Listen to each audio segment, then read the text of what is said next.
What's up with the squad? Back in another video. I'm Recklezz, you feel me? Hearing more about FANI WILLIS. It's a lot going on with her right now. Oh no, we about to jump in and see. This is the third video. Even before, I didn't even know who FANI WILLIS was. I ain't even about to sit here and act like I did. This has been the third video of seeing FANI WILLIS, and she in some deep trouble right now. Definitely some deep trouble. What's going on? Let's go ahead and jump right into it. Well, now House Republicans on the House Judiciary Committee are demanding Fulton County DA FANI WILLIS answer questions over FANI WILLIS. Quote, see, I said her name wrong and everything. FANI WILLIS answer questions over her, quote, politically motivated prosecution. All right, here to react is former House Judiciary Committee Senior Counsel Julian Epstein. Julian, great to see you. Legally, when you saw the mugshot, everyone had a different emotion. But legally, as the president gets set to find out when he's eventually going to get into court with 18 others, is this a strong case? Is this a case you would have brought if you were Miss Willis? I don't think it is a particularly strong case. And good morning, Brian. Morning. I don't think it's a particularly strong case. I think, look, I did not vote for Donald Trump, and I was very critical of the January 6th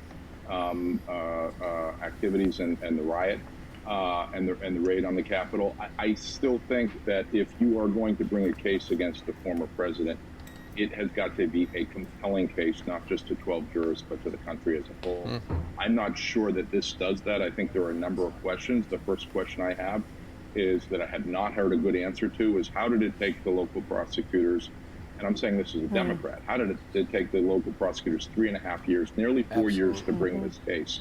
Yeah. Why have they not answered the question about FANI WILLIS's conflict of interest? She held a fundraiser for the opponent of one of the targets of this investigation.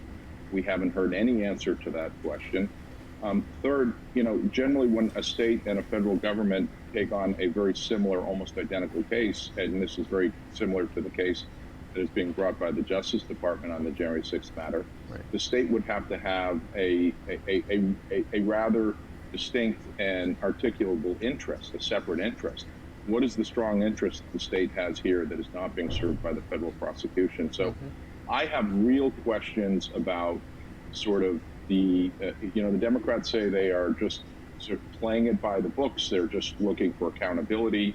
That's fine, but I think the Democratic elites and the left elites in both the legal and the political world have got to answer some of these questions. Right. I think beyond that, there are problems with this case, the way it's structured as a RICO case, 19 defendants, 41 counts, hundreds of overt acts. Some of the overt acts that are included are things like tweets and press releases and public statements by President Trump declaring his victory. Right. The things that are all protected by the First Amendment. And I think the case is going to be, as you and I talked about this last week, Brian, I think the central arguments of this case are going to be questionable. I mean, the case really rests on two essential arguments. And this is all coming from a Democrat. It's crazy. But that's just being real, though. That's just being real about the whole thing. I feel like Democrat or Republican, like knowing the wrongs and knowing the rights out of a lot of things, or just knowing the things to do and the things not to do. I feel like that's just being real instead of you holding your ground for whatever political party you choose to be in.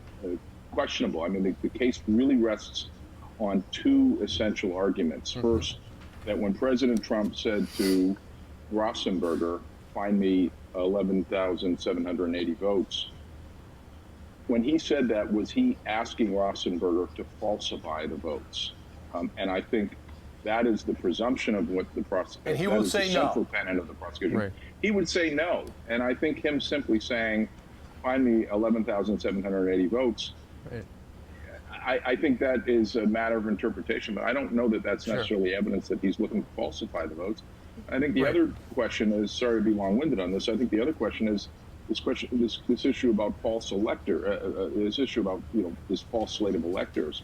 This essentially relied on a legal theory of some of the president's attorneys on the reading of the 12th Amendment. that the vice president has a sole discretion to turn down certain electors from certain states.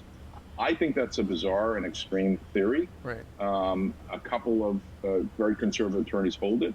I don't know that holding that theory or acting on it is necessarily criminal. So Julie? I think there's all kinds of problems in this case. Yeah, no, obviously. And he isn't the first person that said that, Democrat or not. He's not the first person that said that about this case. So, I mean, there you have it right talked there. about that. Julian, we booked you because you were senior counsel on House Judiciary back in the day.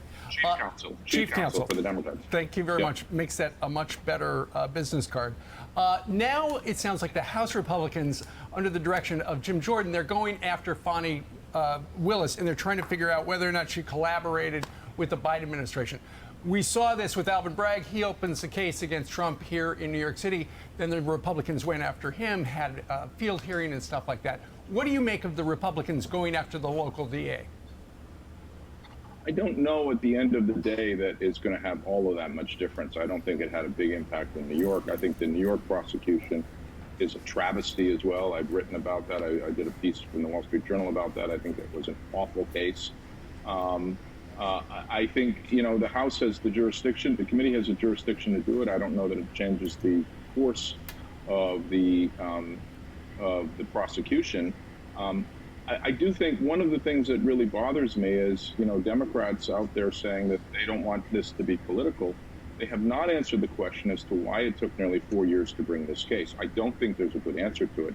And dropping this case in the middle of election season, asking former President Trump to be, in 3 or 4 potential trials during the height of election season, I just smacks too much of politics to me. And I don't think Democrats can claim that there's no politics here.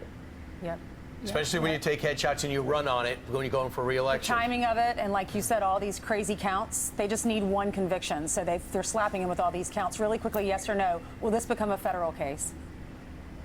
I think it's likely to, at least for some of the defendants, to meet the removal, Ainsley, the removal requirement. So I think some of the defendants could get a removal. I think you're hinting at a very important question we didn't touch on, which is that because you've got 19 defendants, some of them will have a case for federal removal, some not. I think it's going to be almost impossible to get this case tried before the election. I think New York won't be tried before the election, and I think the other two, there are real doubts about whether you will get to those before the election. Julian, give you credit. You, like Alan Dershowitz, said, "Hey, I'm not going to vote for Trump. I never will, never have." But you're fair. But you're But fair. it's wrong and right. The law is the law. Thank you so much. I wish more of us were like that way. I hear we're you. like that. I think it would help the country a lot. I hear you. Thanks so Exactly. much. Appreciate it. I'm Steve And Doocy. that's just giving Trump, you feel me, that fair chance, because slapping this on him for, right in the middle of, the election season is kind of crazy. So I can definitely see that. I can definitely see and feel how a lot of people are feeling with this, with seeing different videos and seeing a lot of people say, like, it's crazy. And y'all just heard a Democrat, like, this is in, the middle of the election, and here they go with hitting them with everything they can. So, but it's not doing nothing to make them stronger. It's not doing nothing to making them stronger, making the Trump supporters stronger. And honestly, I think that Donald Trump is definitely it is going to be crazy. It'll be crazy once he wins. It'll definitely be crazy, and I feel like that would be the highlight of the year. I feel like a lot of people, you see a lot of videos out. I feel like it's gonna get crazy for me. But definitely make sure y'all hit that like button, subscribe button. Make sure y'all stay tuned for the next video dropping. Definitely much love to y'all. Catch y'all next one.